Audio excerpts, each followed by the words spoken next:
Welcome everyone.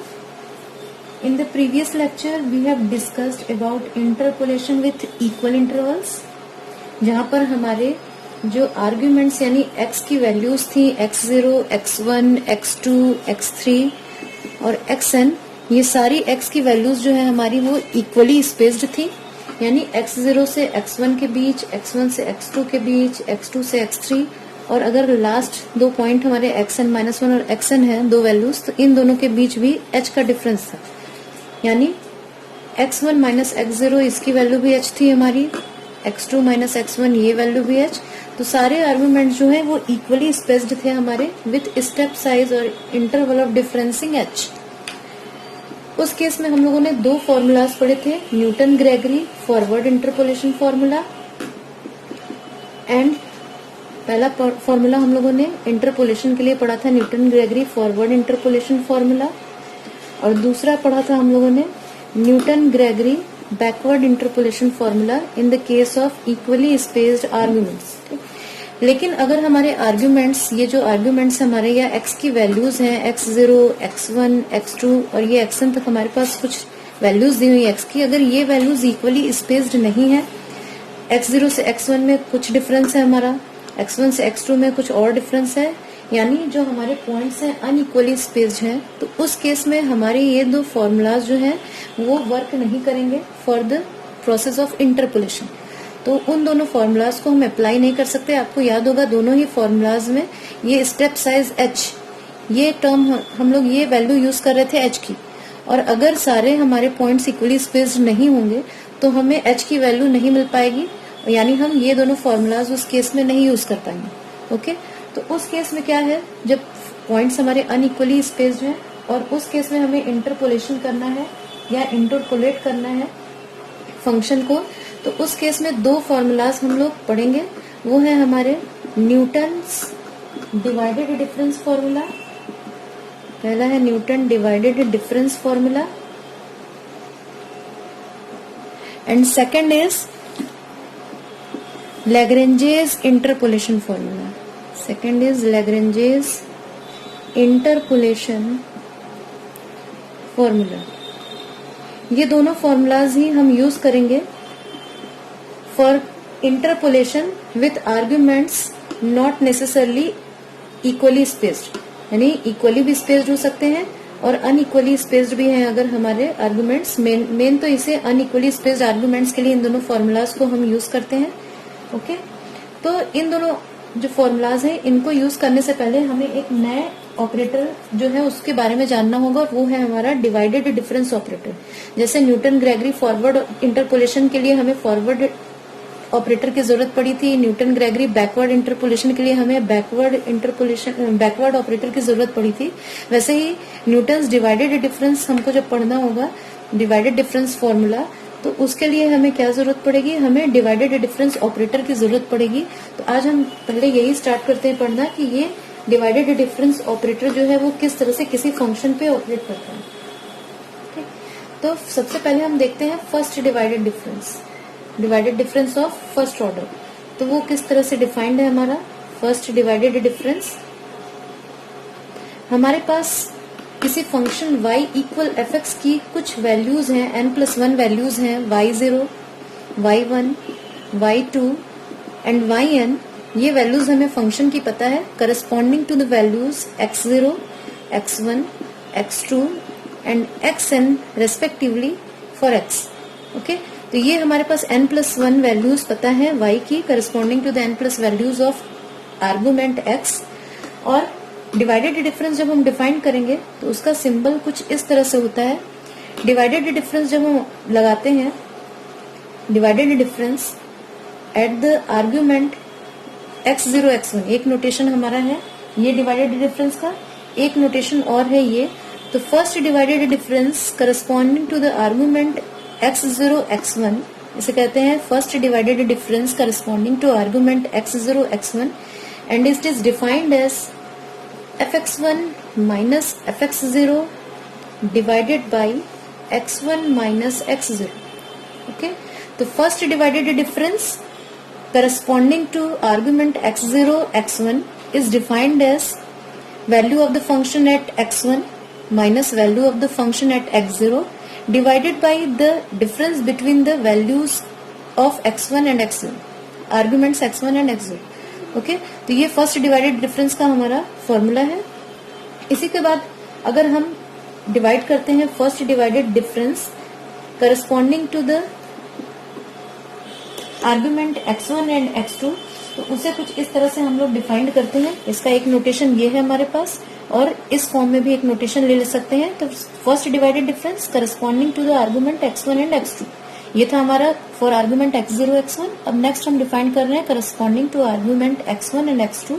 तो इस case में क्या होगा, जैसा कि फॉर्मूला मैंने बताया था, फंक्शन की वैल्यू x2 पे, जो बाद वाला आर्ग्यूमेंट है उस पे लिखा हम लोगों ने, माइनस फंक्शन की वैल्यू जो पहला वाला आर्ग्यूमेंट है उस पे, divided by difference in the values of argument. और कैसे लिखेंगे, बाद वाली वैल्यू x की और माइनस जो फर्स्ट वैल्यू आप लोगों ने लिखा है उस ऑर्डर में. ठीक, तो एक तो फॉर्मूला हमारे पास ये है. एक और तरीका है इसको लिखने का कि हम क्या कर सकते हैं, हम इसको fx1 माइनस fx0 की जगह क्या लिख सकते हैं, हम चाहे तो इस तरह से भी डिफाइन कर सकते हैं, fx0 minus fx1 divided by x0 minus x1. Okay, तो दोनों में से कोई भी हम फॉर्मूला अप्लाई कर सकते हैं. क्या करना है हमको, जिस ऑर्डर में हम फंक्शन की वैल्यू का डिफरेंस ले रहे हैं, जैसे ऊपर हमने फंक्शन की वैल्यू लिखी अगर fx0 माइनस फिर फंक्शन की वैल्यू एट fx1, तो नीचे भी उसी ऑर्डर में हमको x की वैल्यूज को माइनस करना है. x0 x1 अगर ऊपर है तो नीचे भी x0 माइनस x1. इसी तरह अगर हम fx1 माइनस fx0 अगर ऊपर लिखते हैं तो नीचे भी x1 माइनस x0 ही लिखेंगे.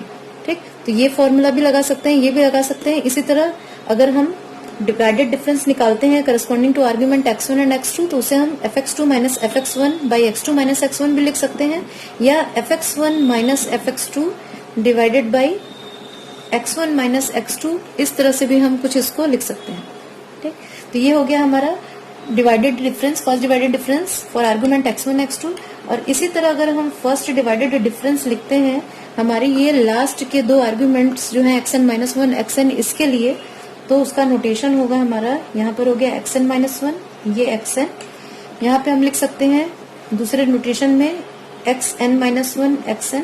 और ये हमारा किस तरह से डिफाइंड होगा, इसको हम कुछ डिफाइन कर सकते हैं इस तरह से, फंक्शन की value at xn minus 1, value of the function at xn minus 1 minus value of the function at xn divided by जिस ऑर्डर में ऊपर हमने फंक्शन की वैल्यूज जिन पॉइंट्स पे ली हैं, तो xn माइनस 1 माइनस xn. तो एक फॉर्मूला ये भी हम लगा सकते हैं, और एक फॉर्मूला और क्या लगा सकते हैं, fxn माइनस fxn माइनस 1, यानी हमने ऑर्डर चेंज कर दिया है, xn minus xn minus 1. Okay, तो हम लोग इस तरह से भी लगा सकते हैं और इस तरह से भी. तो ये हमारा हो गया first divided difference at the argument xn minus 1 xn. Okay, तो ये आप देख रहे होंगे यहाँ पर कि हमारा न्यूमरेटर जो है उसमें भी डिफरेंस है फंक्शन की values. Numerator is the difference of values of the function at two argument, and denominator is also the difference of the values of the argument. तो इसीलिए क्योंकि डिनोमिनेटर और न्यूमरेटर दोनों ही डिफरेंसेस हैं और इन दोनों को डिवाइड कर रहे हैं हम, तो हमें वैल्यू मिल रही है फर्स्ट डिवाइडेड डिफरेंस की. तो यही ये नाम है डिवाइडेड डिफरेंस, इसीलिए नाम लिया गया है क्योंकि इसमें हम क्या करते हैं, difference in the values of the function को डिवाइड करते हैं difference in the values of the corresponding argument, इसीलिए इसको डिवाइडेड डिफरेंस कहते हैं. तो ये था फर्स्ट ऑर्डर डिवाइडेड डिफरेंस या फर्स्ट डिवाइडेड डिफरेंस. इसी तरह सेकंड डिवाइडेड डिफरेंस जब हम डिफाइन करेंगे तो सेकंड डिवाइडेड डिफरेंस का हमारा नोटेशन कुछ होगा इस तरह से. सेकंड डिवाइडेड डिफरेंस जब हम डिफाइन करेंगे, सेकंड डिवाइडेड डिफरेंस, तो सेकंड डिवाइडेड डिफरेंस का फॉर्मूला है हमारा, नोटेशन हमारा हो जाएगा इसका, ये डेल्टा जैसा दिखता है सिंबल, ये बीच में इस तरह से लाइन खींचते हैं, तो delta square F x0 x1 x2 equal F x0 x1 x2. ये है हमारा notation for the second divided difference corresponding to the argument x0 x1 x2. और ये हमें इस तरह से कुछ वैल्यू देता है, इसे हम लिख सकते हैं f x1 x2, यानी first divided difference corresponding to these argument minus first divided difference corresponding to first two arguments. ठीक, तो इसमें ध्यान देना है हम लोगों को कि फॉर्मूला किस तरह से हमारा है। पहले हम क्या लिखेंगे, first divided difference corresponding to last two argument minus first divided difference corresponding to first two arguments divided by last value, यानी लास्ट वैल्यू x2 है, माइनस फर्स्ट वैल्यू यानी x0। ये कुछ इस तरह से हमारा सेकंड डिवाइडेड डिफरेंस डिफाइंड होता है। इसे हम चाहें तो हम इसका ऑर्डर चेंज करके डिफरेंस का हम इस तरह से भी फॉर्मूला लिख सकते हैं। हम पहले लिख सकते हैं first divided difference of first two argument यानी x0 x1 minus first divided difference of last two argument यानी fx1 x2 divided by first value of x minus last value of x। तो इस तरह से भी हम लिख सकते हैं, लेकिन मेन जो हम लोग फॉर्मूला यूज करते हैं वो इस फॉर्म में ही यूज करते हैं, ज्यादातर जगह यही करेंगे। कहीं कहीं कुछ डेरिवेशंस में इस फॉर्मूला को भी हम अप्लाई कर सकते हैं अपनी सुविधा के अनुसार से। ठीक, तो एक बात आप लोगों ने ध्यान दी होगी कि जब फर्स्ट डिवाइडेड डिफरेंस हम लोगों ने निकाला तो उसका जो फंक्शन जब हम लगा रहे थे फर्स्ट डिवाइडेड डिफरेंस, तो उस समय हम दो आर्ग्यूमेंट्स ले रहे थे। First divided difference corresponding to two arguments ले रहे थे।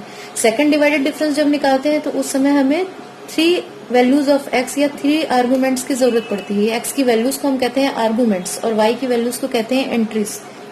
तो जब फर्स्ट डिवाइडेड डिफरेंस निकालते हैं तो 2 आर्ग्यूमेंट्स की जरूरत होती है। सेकंड डिवाइडेड डिफरेंस में 3 आर्ग्यूमेंट्स की वैल्यू की जरूरत होती है।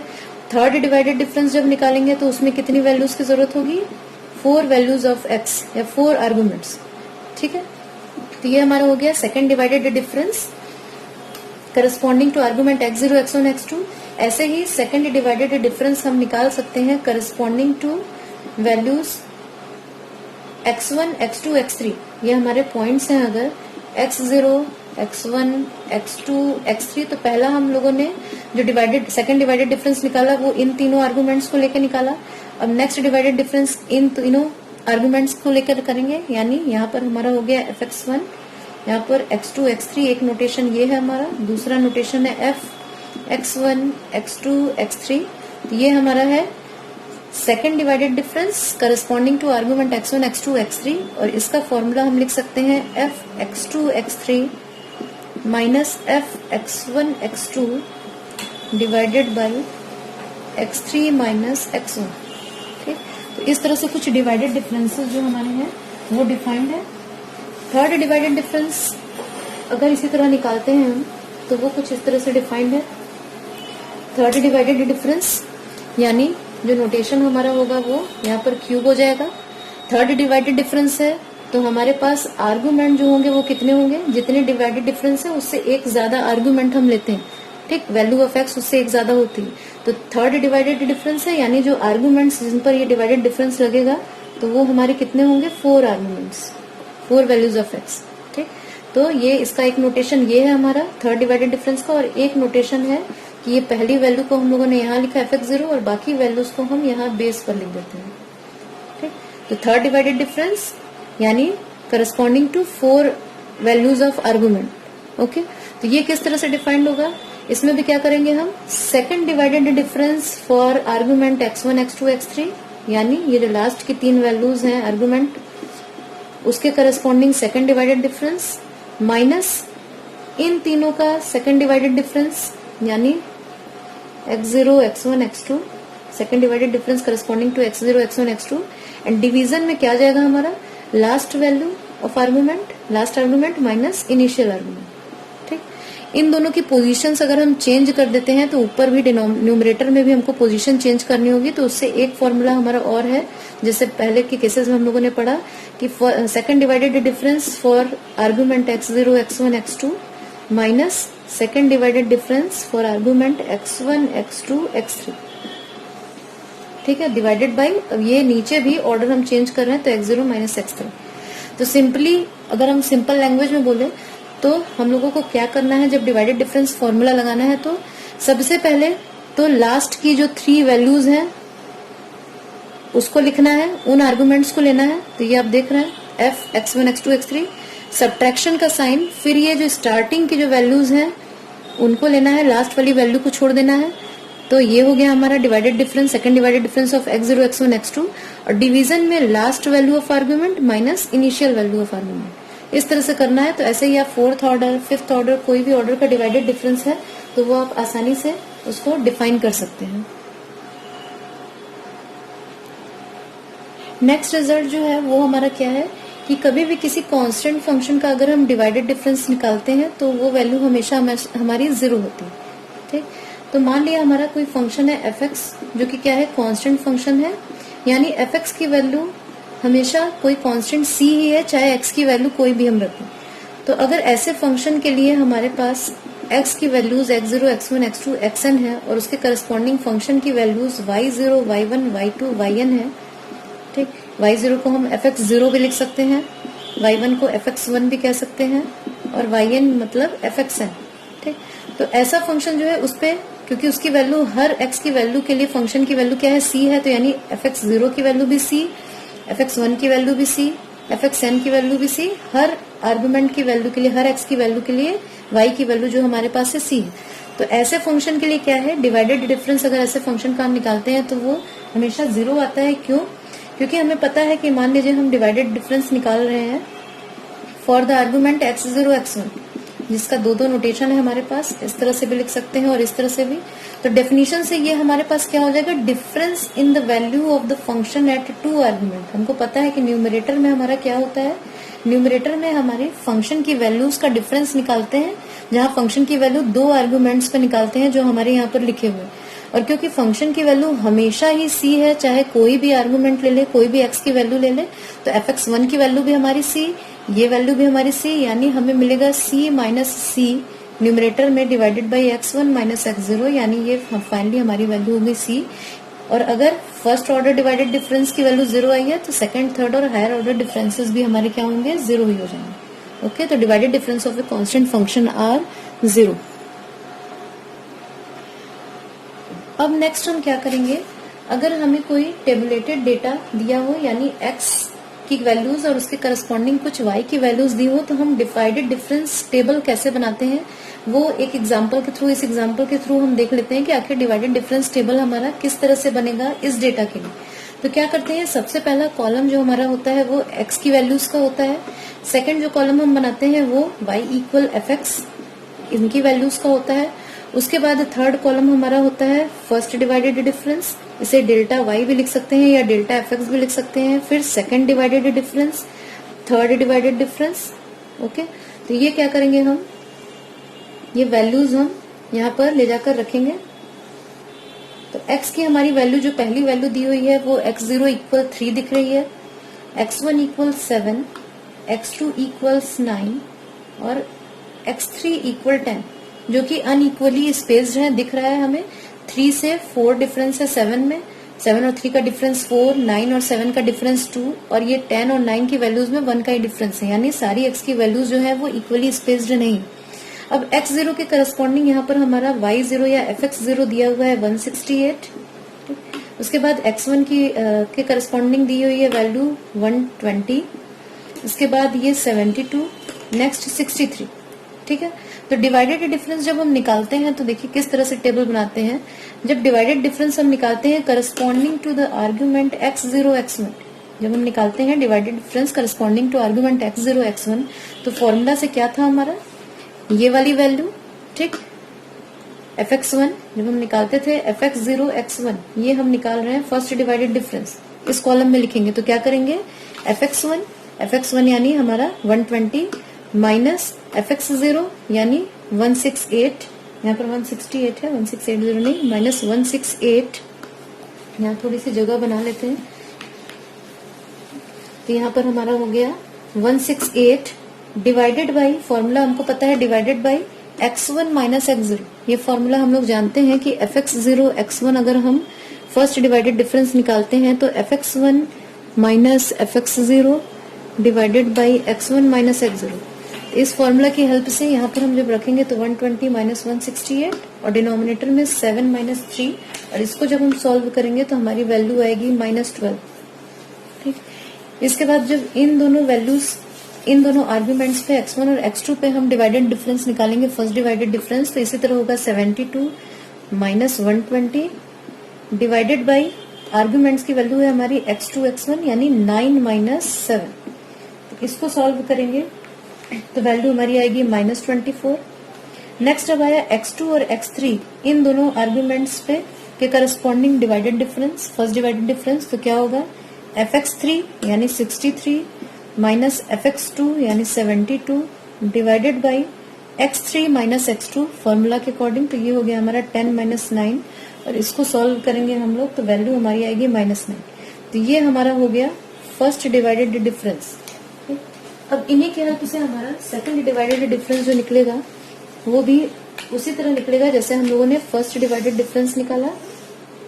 तो सेकंड डिवाइडेड डिफरेंस जब निकालेंगे तो क्या करेंगे, इन दो वैल्यूज करस्पॉन्डिंग टू दीज जो हमारा सेकंड डिवाइडेड डिफरेंस वैल्यू जो आएगी तो वो होगी minus 24 minus minus 12 divided by. अब देखिए यहाँ पर हम x की वैल्यूज नीचे कैसे रखेंगे, देखेंगे यहाँ पर x की वैल्यूज हमारी 9, 7, 7 और 3 ये थी। तो जो सबसे बड़ी वाली वैल्यू है x की वो यानी 9 और सबसे यानी जो सबसे लास्ट वैल्यू इसमें यूज हुई है x की वो क्या है 9, तो वो 9 लिखा हमने। और जो सबसे फर्स्ट वैल्यू x की यूज हुई है वो यानी 9 माइनस 3। तो इस तरह से हमें यहाँ बेस पे पता चलेगा कि क्या वैल्यू आएगी। इन दोनों को सॉल्व करेंगे तो आया हमारा -2। अब इन दोनों की हेल्प से जब सेकंड डिवाइडेड डिफरेंस निकालेंगे तो होगा -9 माइनस 24 डिवाइडेड बाई। अब डिवीजन में हमें क्या पता चलेगा, क्या वैल्यूज x की रखेंगे।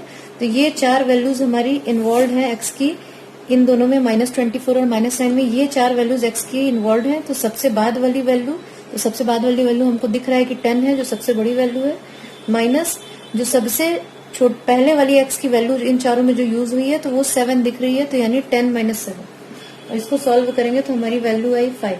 तो अब 5 और -2 वैल्यू हमें मिली सेकंड डिवाइडेड डिफरेंस में। थर्ड डिवाइडेड डिफरेंस जब निकालेंगे तो इन्हीं की हेल्प से -2 और 5 की हेल्प से मिलेगा 5 माइनस -2 न्यूमरेटर में।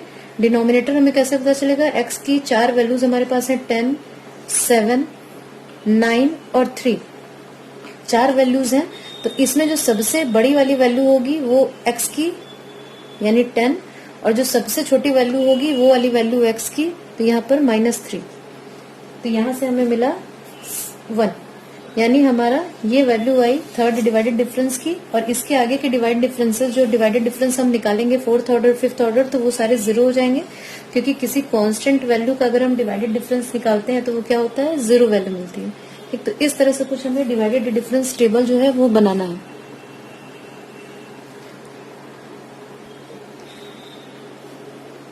Next we will see some properties of divided differences, and the first property is linearity property, which we have also seen in the case of forward difference operator. हमारे पास कोई दो functions हैं fx and gx, दो functions हैं x के fx and gx। तो linearity property के अंदर दो हमारी कंडीशंस जो है वो डिवाइडेड डिफरेंस ऑपरेटर जो है उसको सेटिस्फाई करता है। पहली कंडीशन है कि अगर डिवाइडेड डिफरेंस ऑपरेटर इन दोनों फंक्शंस के एडिशन या सब्ट्रैक्शन पे लगता है, first divided difference operator, okay, क्या हो रहा है हमारा फर्स्ट डिवाइडेड डिफरेंस ऑपरेटर जब इन दोनों फंक्शंस के एडिशन या सब्ट्रैक्शन पे लगता है तो ये क्या होता है, ये डिस्ट्रीब्यूट हो जाता है दोनों फंक्शंस पे जाकर अलग अलग ऑपरेट करने लगता है। यानी अगर इसका एक नोटेशन और है हमारा, अगर हम लिखते हैं f प्लस माइनस g दो फंक्शंस हैं जिनका एडिशन और सब्ट्रैक्शन है और फर्स्ट डिवाइडेड डिफरेंस हम निकालते हैं with respect to the argument x0 x1, तो ये क्या होगा, ये ऑपरेटर जो है वो जाकर फर्स्ट डिवाइडेड डिफरेंस ऑपरेटर जो है वो जाकर दोनों फंक्शंस पे अलग अलग लग जाता है। यानी इसी को हम कुछ लिख सकते हैं इस तरह से कि ये ऑपरेटर यहाँ f पर अलग से ऑपरेट करेगा और g जो है हमारा g फंक्शन उस पर अलग से ऑपरेट करेगा। ठीक, तो ये कुछ इस तरह से जाकर दोनों फंक्शंस पे अलग अलग लग जाता है। ये बीच में जैसा भी जो हमारा साइन है, प्लस का साइन तो प्लस और माइनस का साइन है तो माइनस। दूसरा कंडीशन लिनियरिटी प्रॉपर्टी के अंदर जो आता है वो क्या है कि अगर a हमारा कोई स्केलर है, स्केलर क्वांटिटी है और ये डिवाइडेड डिफरेंस ऑपरेटर लग रहा है हमारा a into F, function f into a, इस पर अगर हमारा डिवाइडेड डिफरेंस ऑपरेटर लग रहा है तो ये क्या करता है, ये जाकर f पर ऑपरेट करता है, ये डिवाइडेड डिफरेंस ऑपरेटर, यानी हमें कुछ इस तरह से वैल्यू मिलती है। ये a मल्टीप्लीकेशन के फॉर्म में बाहर आ जाता है और ये जो डिवाइडेड डिफरेंस ऑपरेटर है वो जाकर फंक्शन पर ऑपरेट करता है। ओके, और इन्हीं दिनों को कंबाइन करके अगर हम चाहें तो लीनियरिटी प्रॉपर्टी हम कुछ इस तरह से लिख सकते हैं कि ये जब डिवाइडेड डिफरेंस ऑपरेटर ऑपरेट करता है किस पे, AF प्लस माइनस BG, जहां पर हमारा A और B स्केलर्स हैं और F और G जो हैं वो दो फंक्शंस हैं x के, तो इस पर जब हमारा फॉरवर्ड डिफरेंस और डिवाइडेड डिफरेंस ऑपरेटर जो है वो जब ऑपरेट करता है तो वो किस तरह से ऑपरेट करता है, ये कुछ इस तरह से ऑपरेट करता है। A divided difference operator f(x0) plus minus B divided difference operator x1 base पे लिखा g(x0), ठीक, यानी स्केलर्स पे नहीं लगा, ये स्केलर्स प्रोडक्ट के फॉर्म में बाहर निकल गए और ये ऑपरेटर f पर लगा और फिर जाकर g पर भी लगा, डिस्ट्रीब्यूट हो गया दोनों फंक्शंस पे। तो ये हमारी हो गई लीनियरिटी प्रॉपर्टी।